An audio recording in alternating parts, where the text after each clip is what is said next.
Dieu, par ton nom, sauve-moi.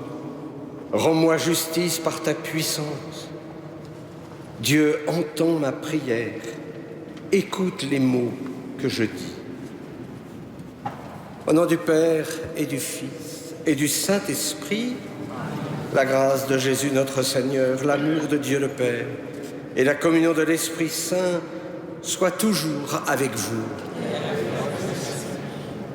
Oui, Seigneur, entends notre prière de ce soir. En communion avec toutes celles et tous ceux qui nous rejoignent par KTO Télévision, nous demandons, Seigneur, qu'ils puissent vraiment écouter les mots que nous allons dire. Nous lui demandons son pardon. Je confesse à Dieu Tout-Puissant, je reconnais devant mes frères que j'ai péché en pensée, en parole, par action et par omission. Oui, j'ai vraiment péché. C'est pourquoi je supplie la Vierge Marie, les anges et tous les saints, et vous aussi, mes frères, de prier pour moi le Seigneur notre Dieu, et que Dieu Tout-Puissant nous fasse miséricorde, qu'il nous pardonne nos péchés et nous conduise à la vie éternelle.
Prions le Seigneur. Tu as préparé, Seigneur, pour nous qui sommes faibles, les secours dont nous avons besoin. Donne-nous d'accueillir avec joie notre relèvement et d'en témoigner par la fidélité de notre vie. Par Jésus-Christ, ton Fils, notre Seigneur et notre Dieu, qui vit et règne avec toi et le Saint-Esprit, maintenant et pour les siècles des siècles.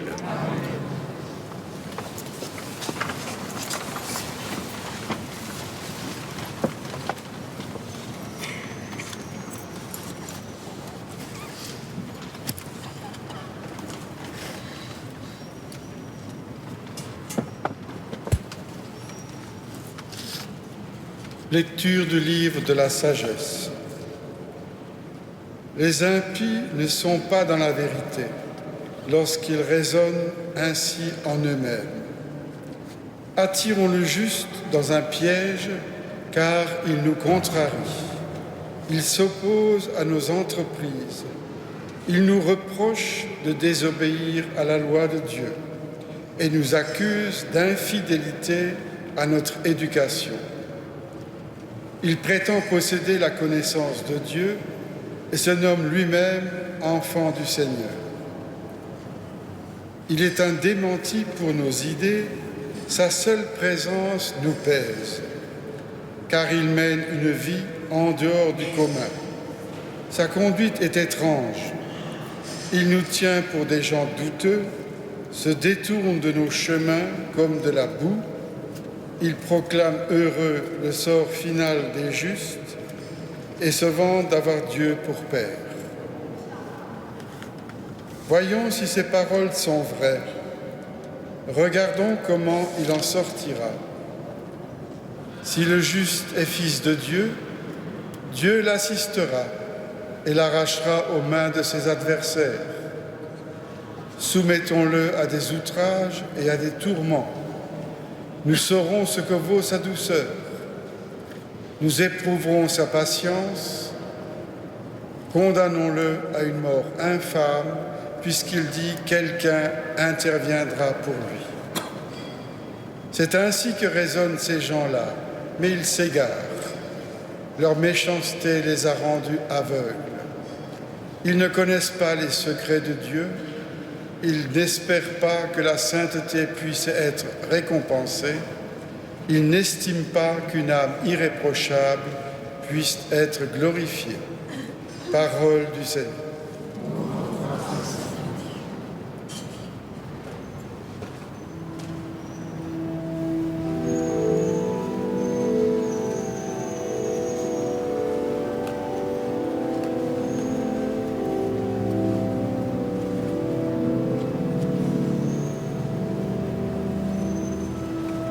Le Seigneur est proche du cœur brisé. Le Seigneur est proche du cœur brisé. Le Seigneur affronte les méchants pour effacer de la terre leur mémoire.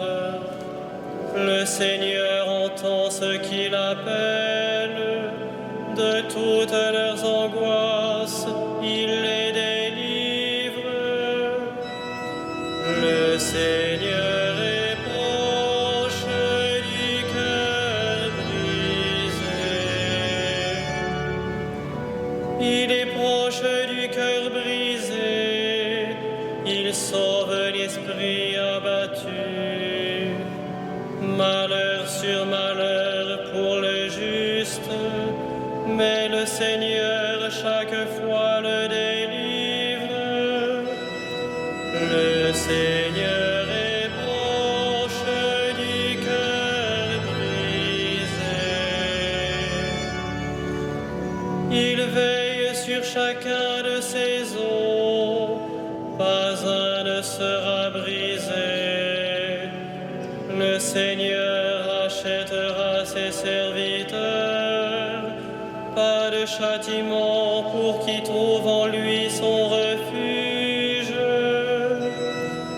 Le Seigneur est proche du cœur brisé.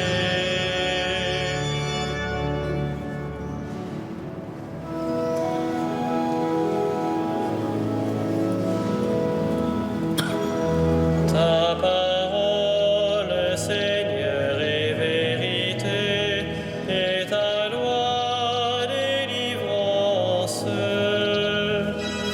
Ta parole, Seigneur, est vérité, et ta loi délivrance. L'homme ne vit pas seulement de pain, mais de toute parole qui sort de la bouche de Dieu.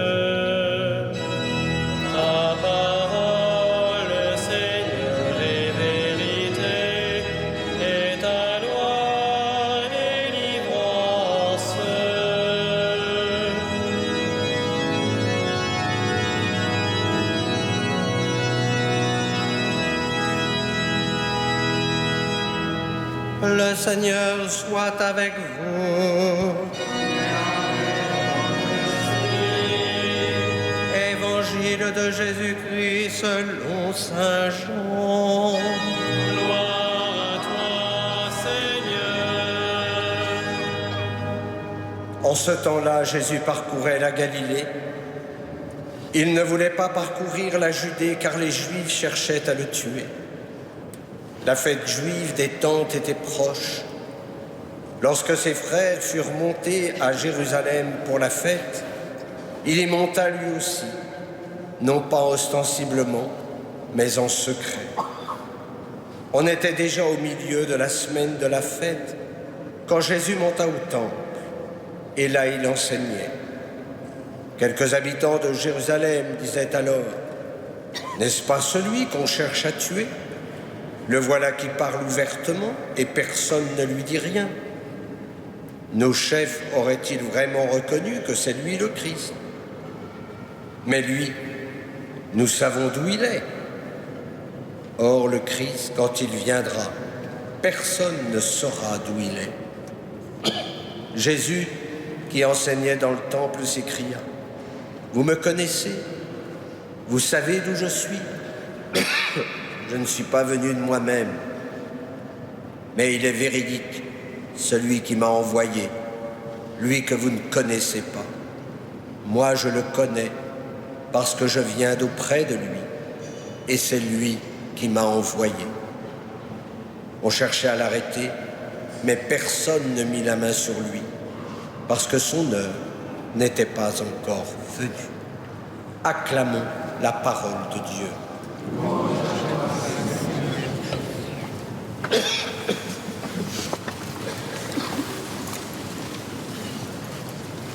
Vous me connaissez?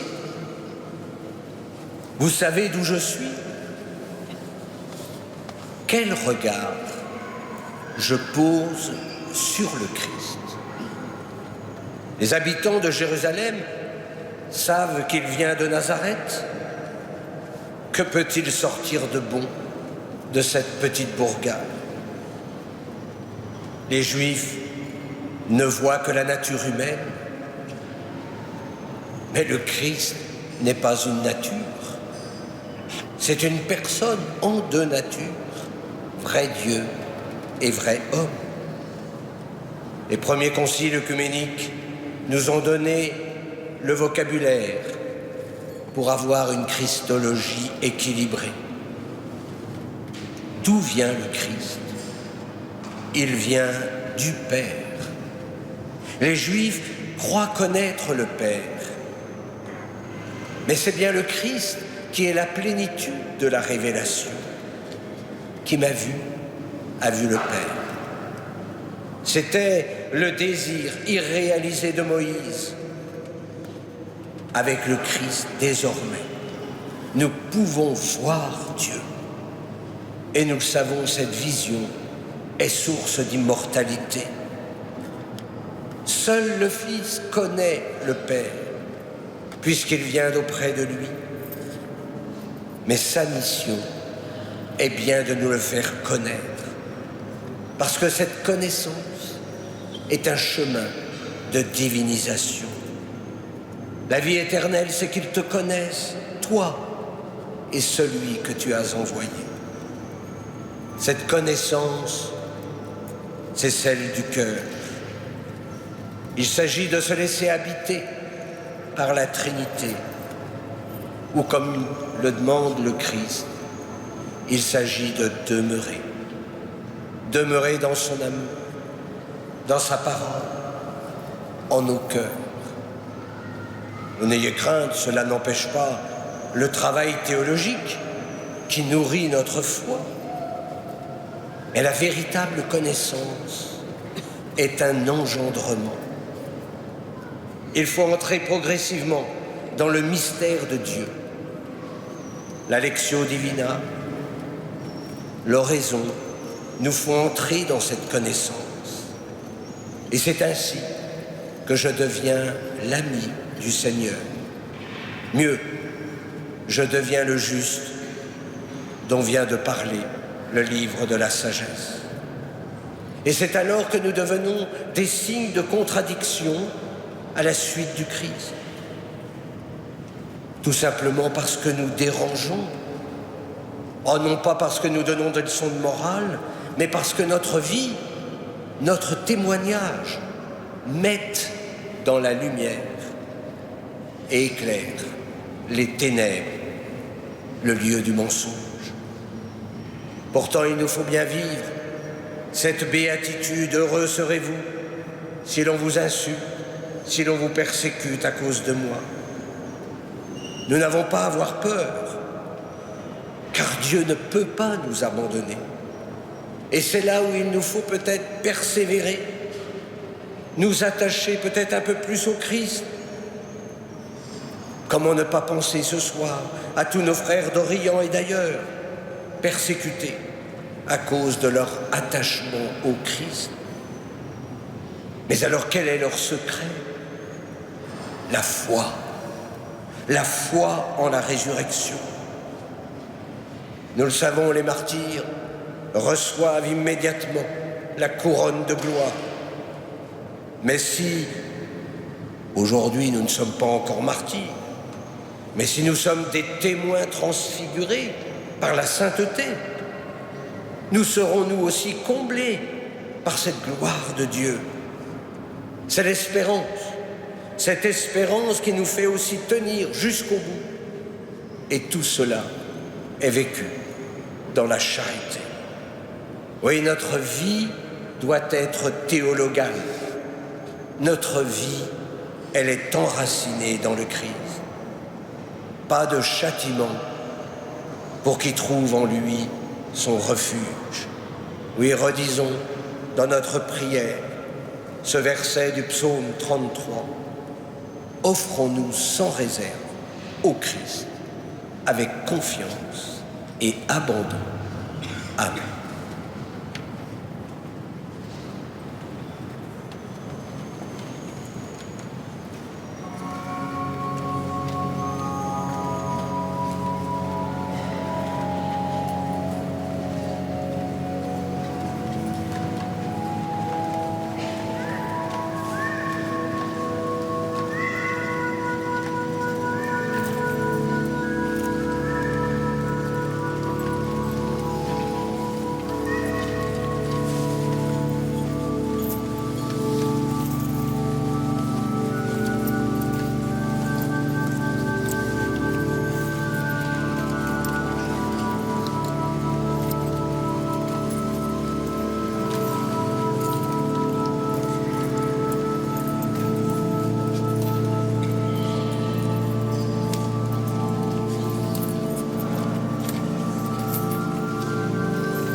Prions ensemble au moment d'offrir le sacrifice de toute l'Église.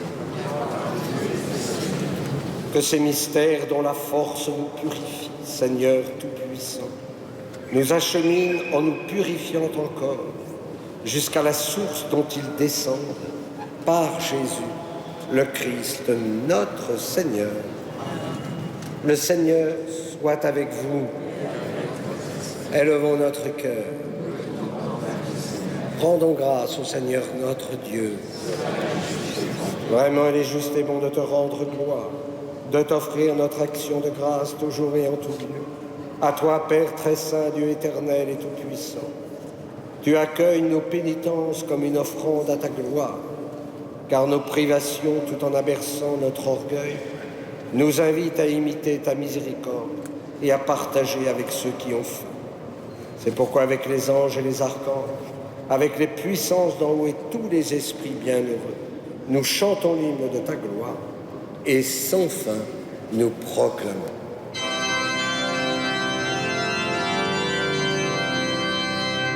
Saint, Saint, Saint le Seigneur, Dieu de l'univers, le ciel et la terre sont remplis de ta gloire. Hosanna au plus haut des cieux, béni soit celui qui vient au nom du Seigneur. Hosanna au plus haut des cieux. Toi qui es vraiment saint, toi qui es la source de toute sainteté, Seigneur, nous te prions. Sanctifie ces offrandes en répandant sur elles ton esprit, qu'elles deviennent pour nous le corps et le sang de Jésus, le Christ notre Seigneur. Au moment d'être livré et d'entrer librement dans sa passion, il prit le pain, il rendit grâce, il le rompit et le donna à ses disciples en disant : « Prenez et mangez-en tous, ceci est mon corps, livré pour vous. »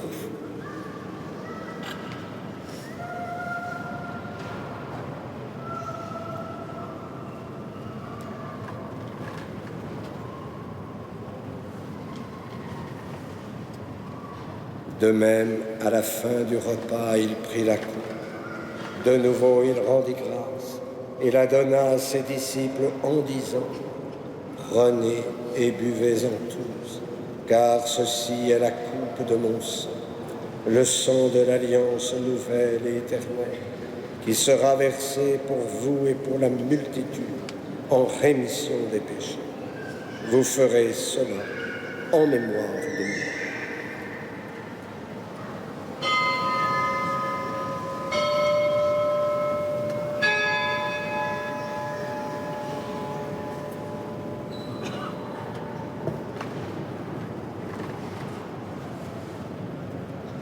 Proclamons le mystère de la foi.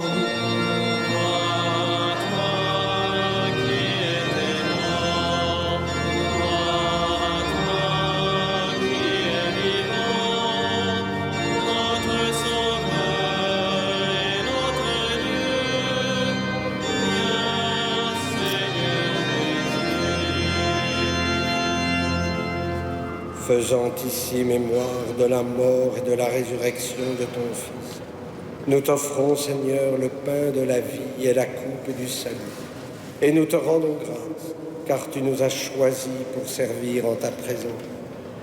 Humblement, nous te demandons qu'en ayant part au corps et au sang du Christ, nous soyons rassemblés par l'Esprit Saint en un seul corps.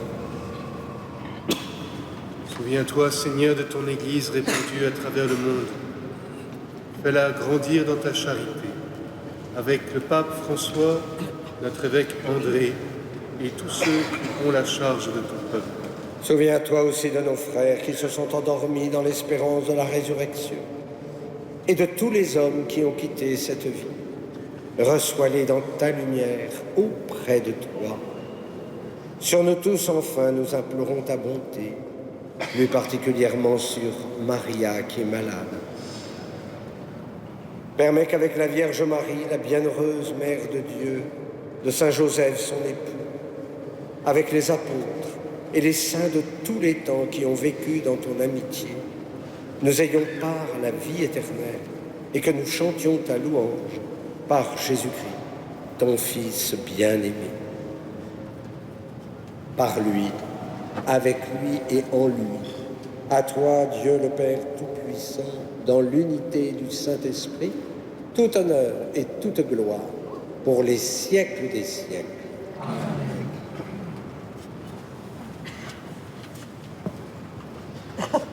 Comme nous l'avons appris du Sauveur, et selon son commandement, nous osons dire, Notre Père, qui es aux cieux, que ton nom soit sanctifié, que ton règne vienne, que ta volonté soit faite sur la terre comme au ciel. Donne-nous aujourd'hui notre pain de ce jour. Pardonne-nous nos offenses, comme nous pardonnons aussi à ceux qui nous ont offensés. Et ne nous soumets pas à la tentation, mais délivre-nous du mal. Délivre-nous de tout mal, Seigneur, et donne la paix à notre temps. Par ta miséricorde, libère-nous du péché. Rassure-nous devant les épreuves en cette vie, où nous espérons le bonheur que tu promets et l'avènement de Jésus-Christ, notre Sauveur. Car c'est à toi qu'appartient le règne, la puissance et la gloire pour les siècles des siècles. Seigneur Jésus-Christ, tu as dit à tes apôtres, je vous laisse la paix, je vous donne ma paix. Ne regarde pas nos péchés, mais la foi de ton Église. Pour que ta volonté s'accomplisse, donne-lui toujours cette paix et conduis-la vers l'unité parfaite, toi qui règnes pour les siècles des siècles. Que la paix du Seigneur soit toujours avec vous. Et dans la charité du Christ, donnez-vous la paix.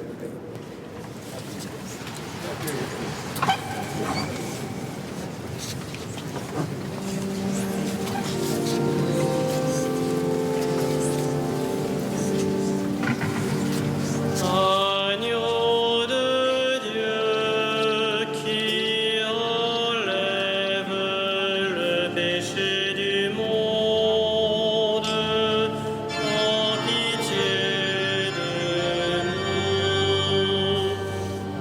Agneau de Dieu qui enlève le péché du monde, en pitié de nous.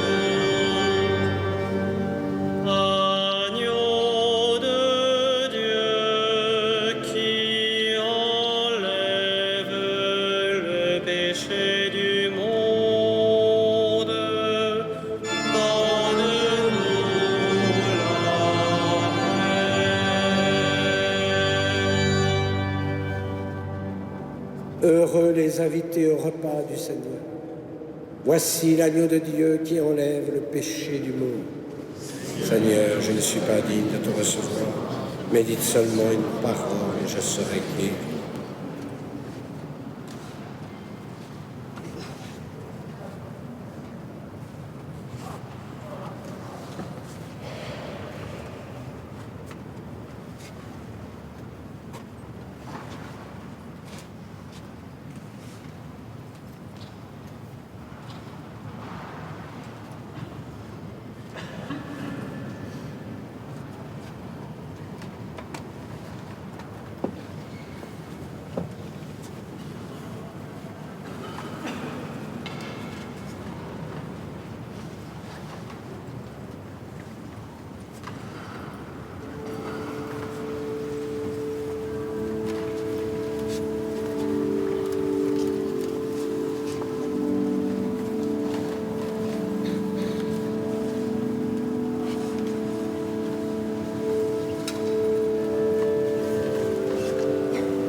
Elle est inépuisable, la grâce de Dieu. Par son sang, le Christ nous obtient la rédemption, le pardon de nos fautes.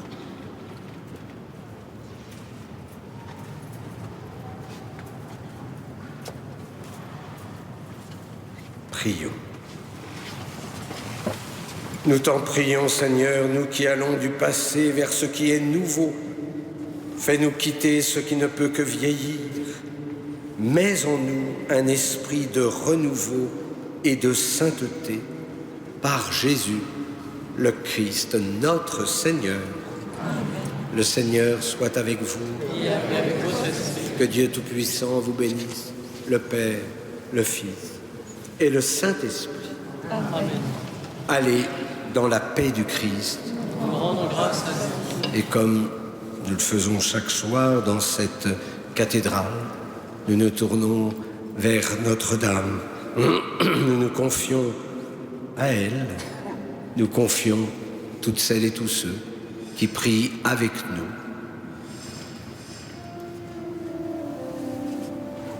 Ave Regina Caelum.